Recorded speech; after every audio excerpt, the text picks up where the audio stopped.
pamoja na ukurasa wa Instagram wa Jambo TV, nao walichapisha maudhui haya.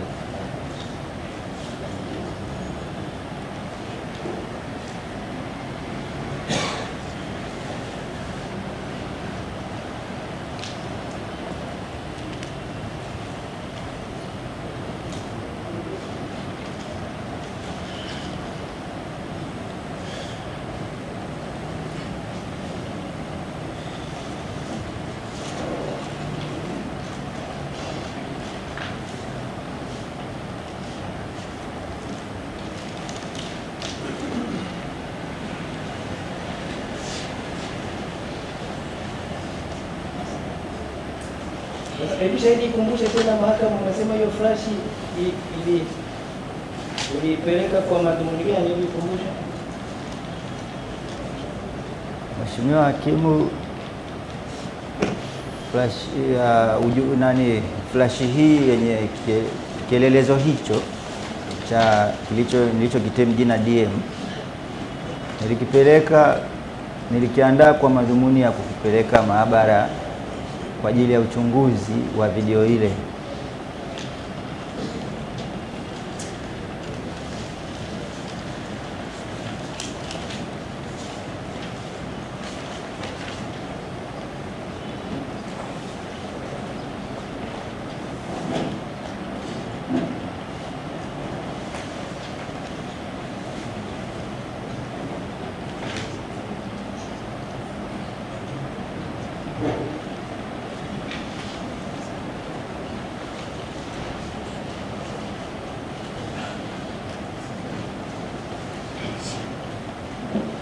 Mheshimiwa Hakimu, mkazi mkuu, baada ya shahidi wetu kuonyesha ana uwezo wa kutambua hicho alichokifanyia kazi,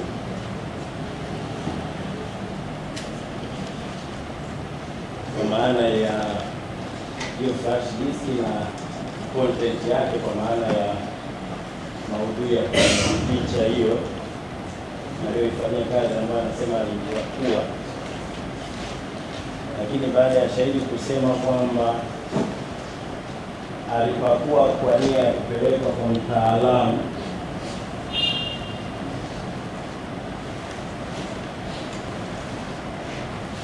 wa picha kwa ajili ya kufanyia uchunguzi,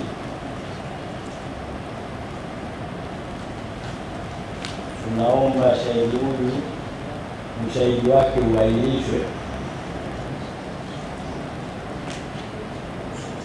mpaka pale ambapo mchunguzi atakapokuja kutoa ushahidi na kuleta kielelezo hicho, na shahidi huyu tumuite au tumrekodi aje atuambie niliposema haya nilimaanisha hivi, niliposema kile nimeweza kile, kama kielelezo hicho kitapokelewa na huyo mtaalamu atakapotoa ushahidi. Mheshimiwa, maudhui haya yapo chini ya kifungu cha 147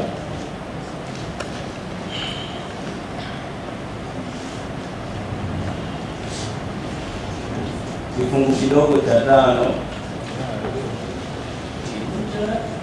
147, Mheshimiwa, kifungu kidogo cha 5 cha sheria ya ushahidi.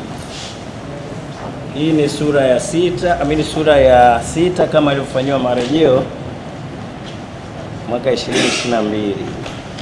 Najua marejeo ya 2023 yanaanza kufanya kazi tarehe 1 Julai. Kwa sasa hivi bado tuko marejeo ya 2022. Mheshimiwa, maombi yetu ndio yamelalia hapo kwamba tunaomba ushahidi wa shahidi huyu uahirishwe mpaka pale ambapo shahidi mwingine atatoa ushahidi wake, aidha patleo amalize yeye ndo aweze kuwa rekodi. Lakini kwa sasa kwa sababu kuna ushahidi bado hajamaliza wa kuhusiana na huo ushahidi wa hicho kielelezo alichokifanyia kazi na kutuonyesha aliyoyaona na kutuambia haya au yale au hivi, kwa tunaomba Mheshimiwa ushahidi uahirishwe, tusubiri kwanza mtaalamu huyo anaitwa mtaalamu wa picha aje atoe ushahidi wake.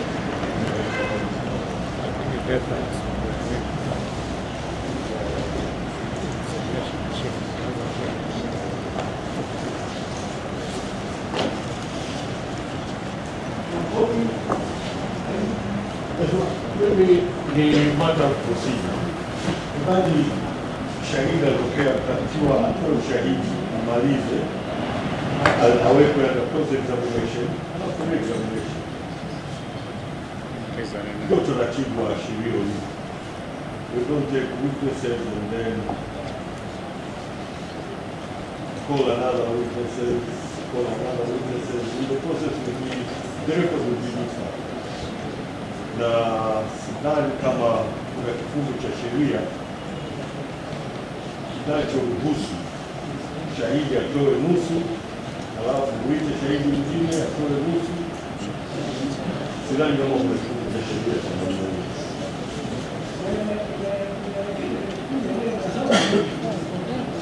Akisemi hivi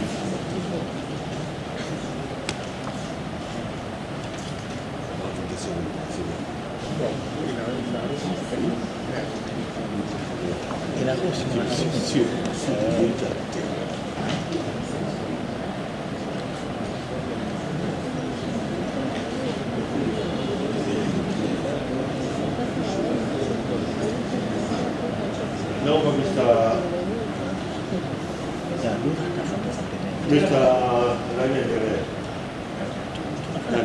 Jeremiah. Mheshimiwa Hakimu, nimepewa ruhusa na seniors wangu Gatara Mzee na Zupo. Deferring of a witness inaruhusiwa kama alivyosema, lakini ni kwa mazingira. Ukisoma kile kifungu sio kitu ambacho kinafanyika at will, lazima kuwe na mazingira. Sasa hawa wenzetu wanafahamu, na kesi moja wanaitumia sana, kesi ya Mirzai na wenzake, maamuzi ya Court of Appeal, ambayo anasema mtu yoyote ambaye at one point in time ameshahusika na kielelezo anaweza akakitoa. Ipo decision ya Court of Appeal. Sasa shahidi kaeleza ushahidi mrefu sana kwamba hicho kielelezo kimeshapita kwenye mkono wake. Sasa hatujui ni kwa nini wenzetu wanasema awe deferred ili huyo mwingine aje atangulie kutoa ushahidi alafu ndio yeye arudishwe tena. Deferring of a witness inaruhusiwa, lakini kuna mazingira, sio not always. Na katika mazingira haya tunasema kesi ya Court of Appeal ya Mirzai, nitaomba nipatie mahakama full citation, lakini it is a very known case, very common case kwenye admissibility of evidence. Court of Appeal walishasema. Kwa hiyo sioni sababu ya wao kujifaa shahidi huyu. Mwenzangu Kibatala ataongezea.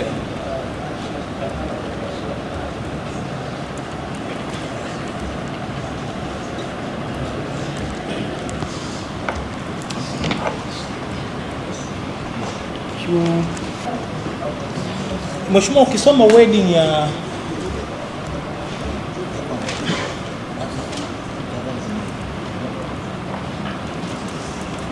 Mheshimiwa, deferring of a witness is not a matter of cause,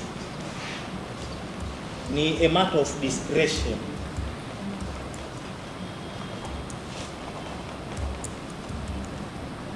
Na kifungu hichi hakikuwekwa kwa ajili ya kuupa upande fulani convenience.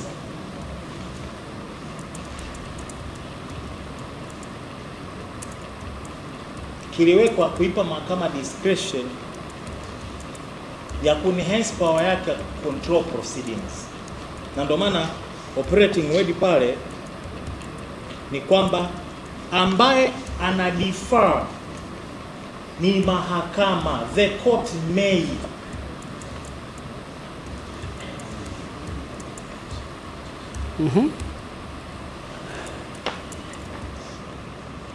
Kwa inaweza ikadifaa yenyewe suo motu, kutokana na mazingira yaliyoko mbele yake, au ikapermit presumption kwamba upon application. Lakini maneno yote mawili ni indicative of judicial exercise of discretion, na source zake za judicial exercise of discretion ziko nyingi: common sense, orderly conduct of proceedings.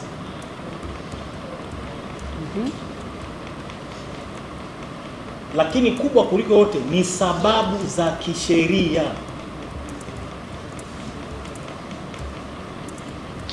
Wenzetu leo ulipowauliza iwapo wako tayari kuendelea na usikilizwaji, walikuambia without qualification kwamba wako tayari. Hakuna mara popote walitoa antecedent information kwamba mheshimiwa, tutakwenda na shahidi huyu mpaka kipande fulani, halafu tuta make this and this application. They never did.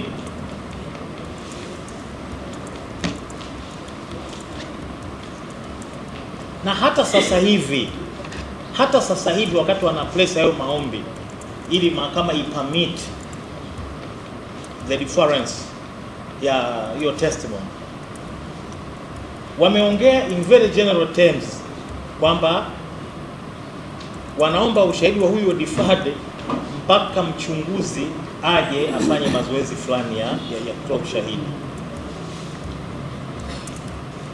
Mheshimiwa, hiyo sio sababu ya kisheria wala ya kimantiki.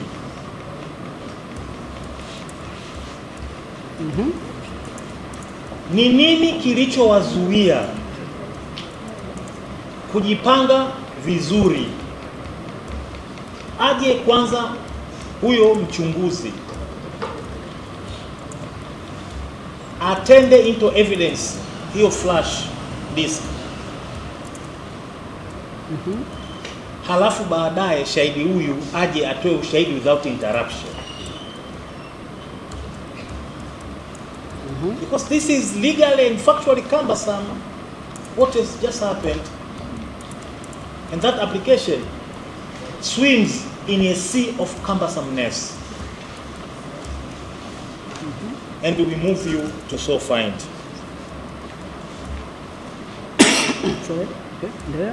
Mheshimiwa, samahani dakika moja.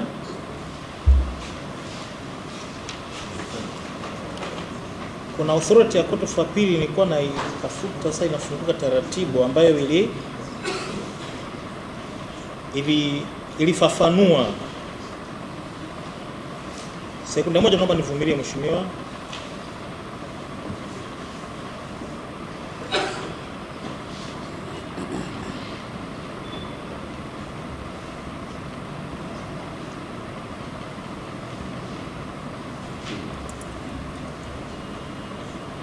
Mheshimiwa, ni criminal appeal namba 159/2015, Mashaka Juma Ntalula dhidi ya Jamhuri. Criminal appeal namba 159/2015. 100 na ngapi? Criminal appeal namba 159 of 2015. Mashaka Juma Ntalula versus the Republic. Na ujumbe wa jumla katika shauri hilo la mahakama ya rufaa ni kwamba kudifaa ushahidi wa shahidi is not a matter of course, bali one of proper exercise of judicial discretion.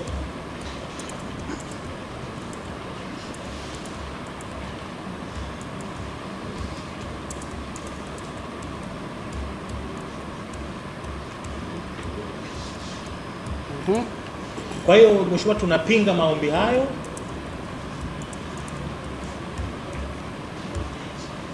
Ni maombi ambayo yako disruptive to the orderly conduct of proceedings.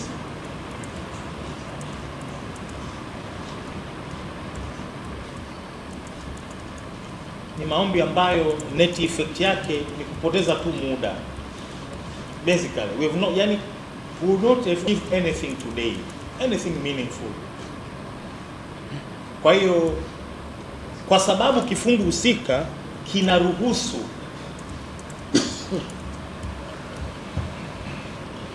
Amsamani kwa sababu 147.4 kifungu cha 147 kidogo cha 4 cha sheria ya ushahidi sura ya 6 kama marekebisho ya 2022 kinaruhusu shahidi kuwa recalled kwa ajili ya examination in chief au further cross examination.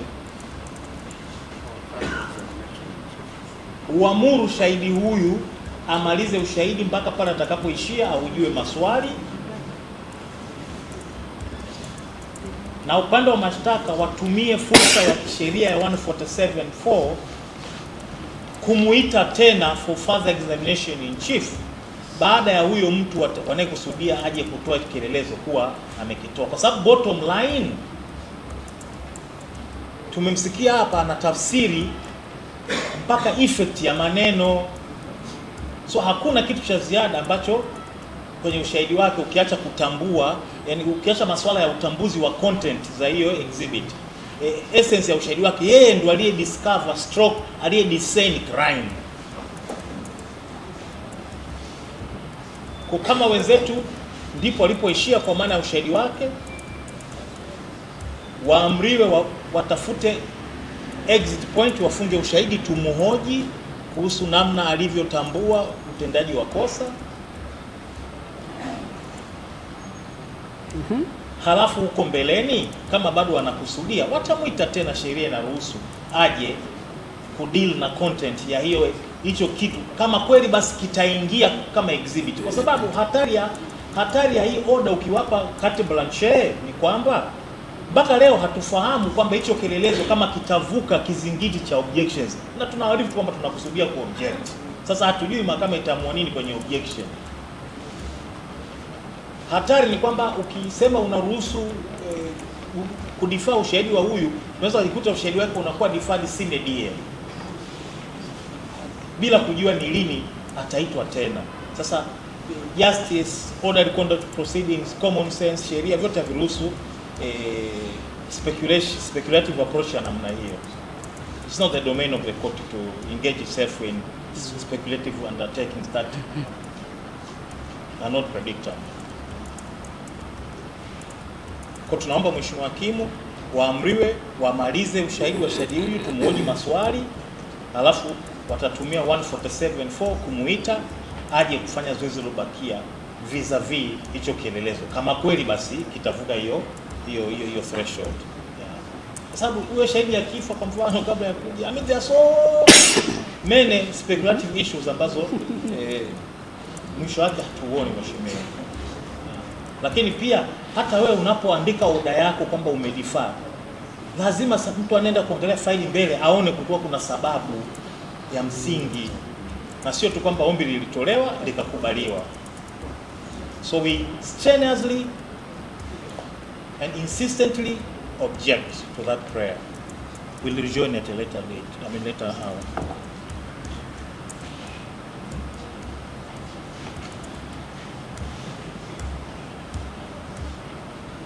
Mheshimiwa Mpoki, ni tayari mmeshamaliza? Mmeshamaliza?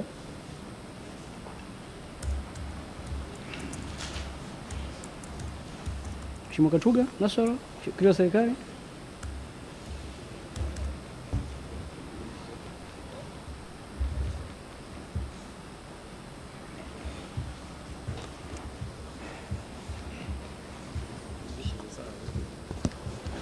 Mheshimiwa Hakimu Mkazi Mkuu,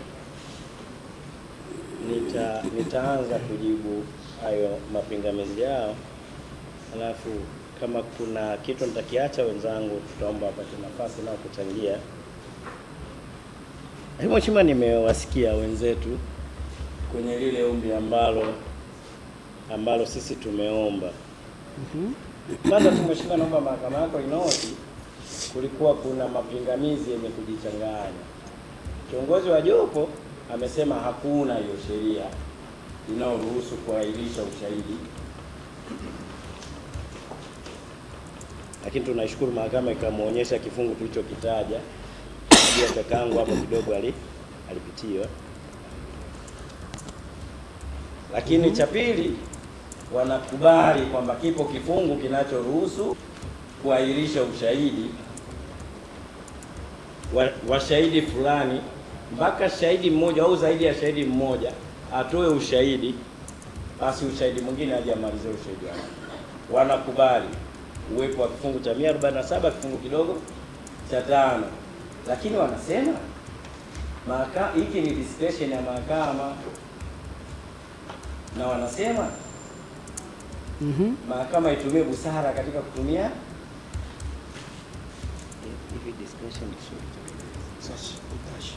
katika kutumia utashi wake.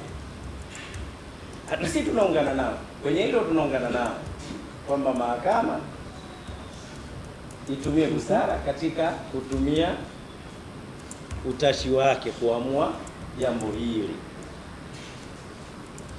na hilo linaungwa mkono na kesi aliyoitaja kakangu Kibatala kwamba mahakama inasisitizwa kutumia busara katika kutumia utashi wake. Tunakubaliana nayo kabisa.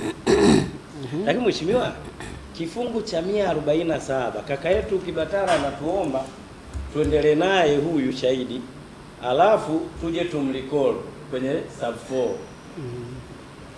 Kwa hiyo anakubali matumizi ya sub 4 ya section 147, lakini anakataa matumizi ya 147 sub 5. Mheshimiwa, vifungu havitungwi kwa ajili ya kumfurahisha mtu, na havipo hapa kwa ajili, they are not for cosmetics mheshimiwa. Vipo kwa ajili ya kuisaidia mahakama ifike katika kutenda haki. Mheshimiwa, haki haiko upande mmoja kama ambavyo wenzetu wanataka iwe.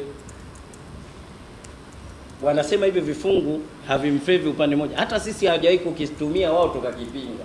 Kwa hiyo hiki hata wao wanaweza wakakitumia, hakijasema na upande gani, ila kimesema examination ya witness, jinsi ya kumuongoza shahidi.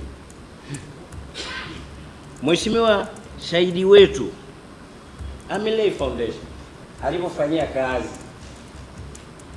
na kielelezo alivyokipeleka kwa ajili ya kufanyiwa utambuzi, kwa ajili ya kufanyiwa uchunguzi sana. Lakini mheshimiwa, shahidi ameonyesha uwezo wa kutambua na yale yaliyokuwepo mle ndani kwa jinsi alivyotoa ushahidi. Ushahidi wake umelalia kwenye picha mjongeo ambayo yeye ndo anayezungumzia, ndo ushahidi wake. Mheshimiwa, mahakama yako tukufu inatoa haki kwa pande zote mbili kusikilizwa kwa haki na kwa utimilifu. Tunaposema shahidi huyu hajamaliza, ina maana hatujasikilizwa kwa utimilifu. Sasa tunalazimishwa tufungie hapa, shahidi afanyiwe cross examination eti kwa sababu kuna nafasi ya kumrecall. Itapita cross examination mheshimiwa, umeleta video hapa, sijaleta, imeishia hapo. Alafu unasema tutamrecall aje alete video. Mheshimiwa, hii tunaingizwa kwenye afterthought. Yaani wakishamuuliza umeleta hiyo video hapa, sijaleta, alafu tuje tena alete aje azungumzie hiyo video, si afterthought mheshimiwa. Hivi vitu vipo kisheria. Ndio maana nasema hivi vifungu haviweki kwa ajili ya kumpendezesha mtu au kwa kama mafuta kupaka hivi. Hapana mheshimiwa. Busara za bunge zilikuwa kwa ajili ya kuweza kucontrol proceedings mheshimiwa. Ni kweli shahidi yoyote anaweza akatenda kielelezo, shahidi yoyote anaweza kutenda kielelezo. Wako sahihi.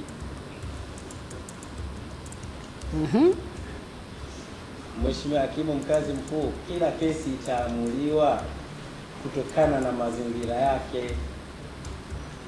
Kwa maana nyingine pia itaendeshwa kutokana na mazingira yake.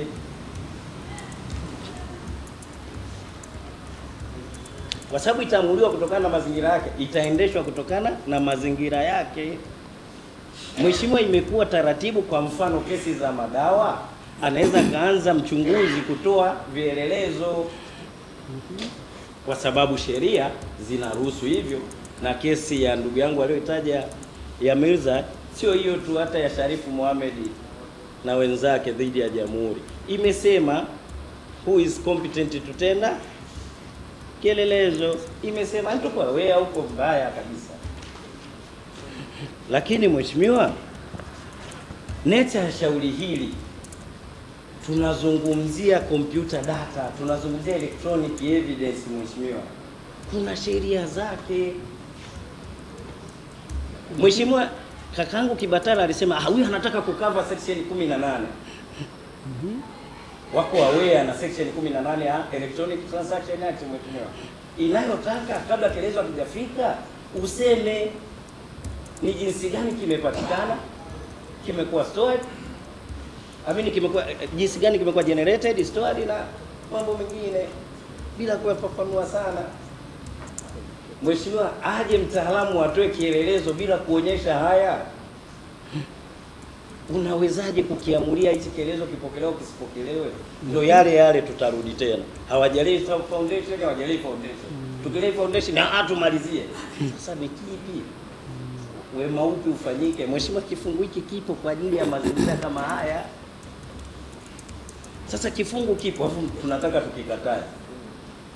Mheshimiwa, tumelei foundation, kitu alichokifanya huyu, jinsi alivyo generate hicho, jinsi alivyo kistore na alivyo kitransmit kwenda kwa mtaalamu. Mtaalamu kama atakuja kikataliwa, kisipokataliwa, Mheshimiwa, hata kielezo kikikataliwa, huyu anakuwa recalled kuja kumalizia ushahidi wake. Sasa ndo watamuuliza maswali. Yaani huyu shahidi kisha kuja mahakamani anatakiwa kuulizwa maswali kwa maana ya kifungu cha 147 kinazungumzia mtu atakuwa in chief, atakuwa cross examined au re-examined if when. Kwa hiyo muda huo utafika, hata kama wanamnaye leo utafika huo muda. Sisi hatujasema huyu ndo kamalizia hapa, na hata kama tukimalizia hapa hasara ni ya kwetu, faida ni kwao. Si shahidi hajakamilisha ushahidi wake. Bahati mbaya Mheshimiwa, nadhani betting nazo zinaleta athari kidogo. Tumeanza kubashiri akifa. Nafikiri kweli my brother is fan of Manchester United. I asked him to win that statement. Mheshimiwa, naitoa sana. Hii betting naomba nitoe. Kwanza inaweza ikaleta athari nyingine. Hiyo betting naitoa. Samani imekuja tumeondolewa hiyo. Mheshimiwa, kaka yangu akabashiri kama shahidi akifa. Mimi namuomba kwa Mungu asife shahidi. Yaani ile wengine najua wamekemewa kwa dini yao, lakini na mimi nakemea kwa dini. Mimi nafikiri alikuwa na tania tu pengine au alikuwa na okay, sawa Mheshimiwa. Lakini shahidi huyu hata akiahirishwa leo anaweza kuitwa wakati wote. Kwa kifungu hicho cha kaka yetu Kibatala alichotuambia, tunaweza tukakitumia. Kwa hiyo ushahidi wake ukiahirishwa, tutaomba mahakama yako imrecall. Na Mheshimiwa, mazingira ya kuahirisha tumeeleza shahidi huyu hakufanyia kielelezo kwenye uchunguzi, na hii kielelezo cha kielektroniki kitolewe, ni lazima iridhishwe mahakama kwamba hicho reliability yake, authenticity. Mheshimiwa, hivi vinathibitishwa na mashahidi mbalimbali, sio shahidi mmoja. Procedure itakwendaje? Ndio hii procedure ambayo upande wa jamhuri unakwenda nayo. Kwa hiyo hatuwezi tukamleta shahidi kabla hivi vingine havijathibitishwa, na hatuwezi kufunga ushahidi wa huyu kabla hajatuambia alichokuwa anakisema hapa, tukiamini kwa kukiona kama kitakuwa kimepokelewa. Kama kijapokelewa, family la tutafunga na shahidi wetu, tuachie basi waendelee kumcross.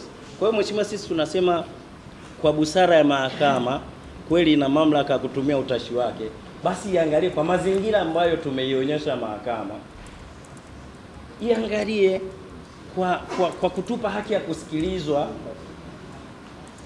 fully, tusikilizwe, lakini tusisikilizwe kwa kupangiwa. Yaani prosecution plan tunayo sisi, tusisikilizwe kwa kupangiwa. Na tunafanya hivyo kwa mujibu wa sheria. Ndio watu tunaelekeza Mheshimiwa, kuna sheria hii, kuna sheria. Nimekwambia kuna 18 inataka nini ile electronic ipokelewe. Kuna 147 inaruhusu hiyo kutoa mazingira hayo. Kila kesi itaamuliwa kwa mazingira yake. Kwa kusema hayo, ndugu zangu, mnaongea PDF. Kwa kusema hayo Mheshimiwa, tunamwombea shahidi wetu asife, lakini tunaomba hilo ombi letu la kuahirisha ushahidi mpaka shahidi fulani au mashahidi fulani watoe ushahidi, ili mahakama yako itumie busara katika kuliamulia. Mheshimiwa Kibatala, utarijoin? Samahani? Utafanya rejoinder? Mheshimiwa, baada ya kusikiliza wasomi wenzetu, tunaona mambo yafuatayo hayana ubishi. La kwanza, kwamba kuruhusu au kutoruhusu ushahidi wa shahidi kuwa deferred ni exclusive domain ya mahakama. Hilo hatubishani. Hatubishani pia Mheshimiwa kwamba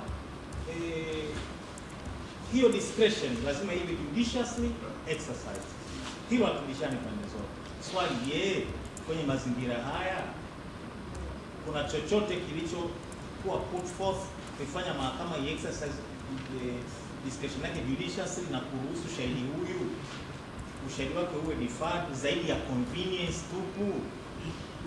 Sisi tunasisitiza kwamba hakuna sababu zozote za msingi zaidi ya pure convenience.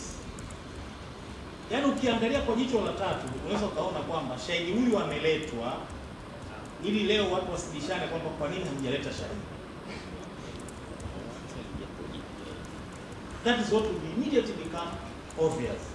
Yes, prosecutorial plan ni ya kwao, lakini in that bigger picture, the court is there, the accused is there, the accused counsel are also supposed to fit in that picture, that bigger picture.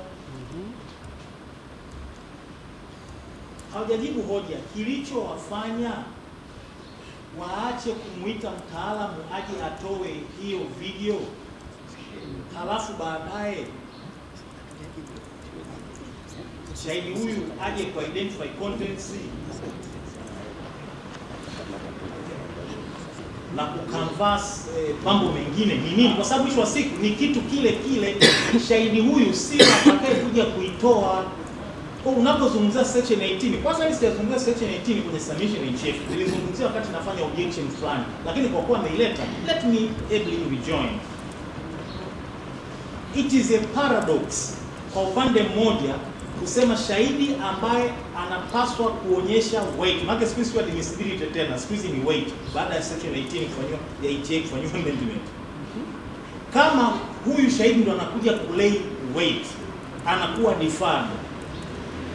Kilichowazuia kumleta yule mwingine ni nini? Kwa sababu hana ile compliance issues vis-a-vis section 18 ya ETA. Kwa hoja yao kwa maoni yetu ni kamba ambayo itumike kwa nyumba sana. Yani they are tying themselves in knots. Kwa hiyo kwa upande huu Mheshimiwa hatujaona hoja yoyote ile ya sheria. Lakini pia jambo lingine ambalo tumeshani ni kwamba bunge kwa busara zake liliweka 147 kama ukiona kuna kitu yakamilika au kimeibuka, unaruhusiwa kumrecall shahidi. Na tunarudia tena, hana kitu kipya cha kutuambia cha kutoa ushahidi kuhusu admission, na ndio maana amekuja kuomba kutenda document ni shahidi mwingine, sio huyu.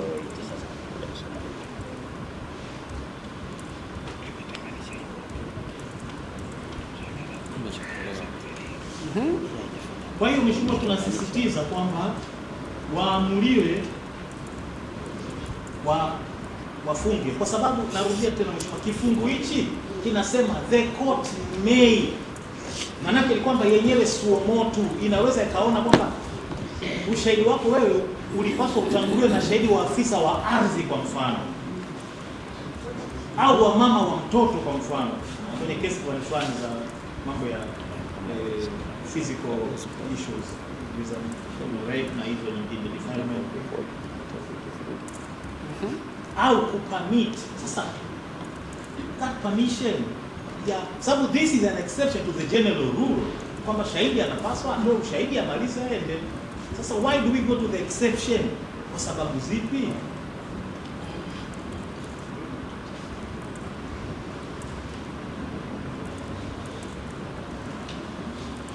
Kangu rafiki yangu ametumia neno afterthought. Indeed, it is the most appropriate nomenclature in these circumstances. The prayer is an afterthought. It must be refused.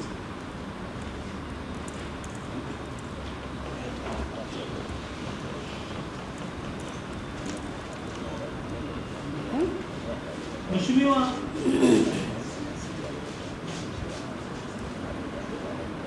wakili mwenzetu anasema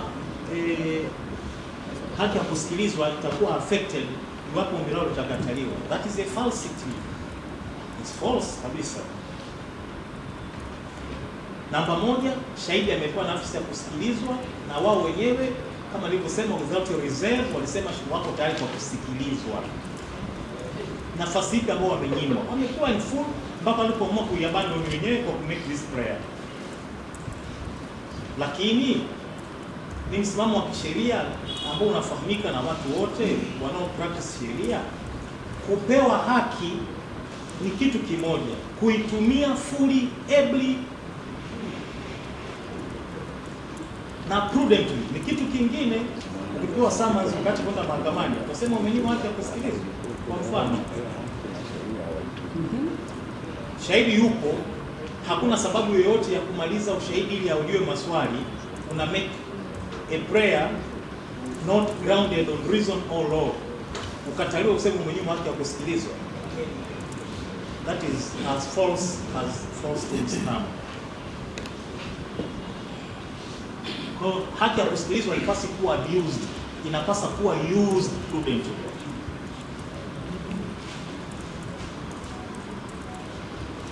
Mwisho kabisa, wasomi wenzetu wanasema mambo mawili ya mwisho.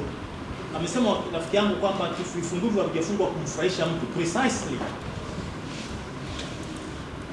These are functional provisions. Vimewekwa to serve a functional purpose. With sound reasons. Not laid back convenience. Na mwisho kabisa, mheshimiwa, wenzetu wanasema ushahidi wa shahidi umejikita zaidi katika exhibit. Mheshimiwa, again, we are officers of the court. We are officers of the court. Narudia tena kama kusema submission in chief. Shahidi mpaka amemtambua mshtakiwa kwamba ndio aliyosema maneno, ameatafsiri akasema yeye aligundua ujinai. Shahidi huyu hapa. Majaji sio wamefanya nini? Mapolisi sio wanafanya nini kura? Akasema mwenyewe hapa. Huo ushahidi unahusiana nini na exhibit kuwepo? Ni tafsiri yake ya maneno ambayo allegedly alisemwa. Wafunge watuachie tufanye naye kazi afisa huyu.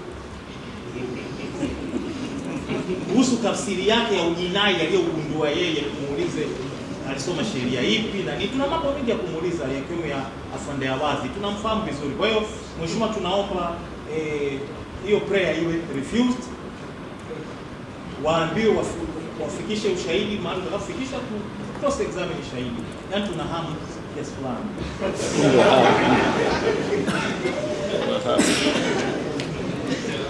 Mheshimiwa Kibatala, wao mnahama kumuingiza kwenye 18 shahidi.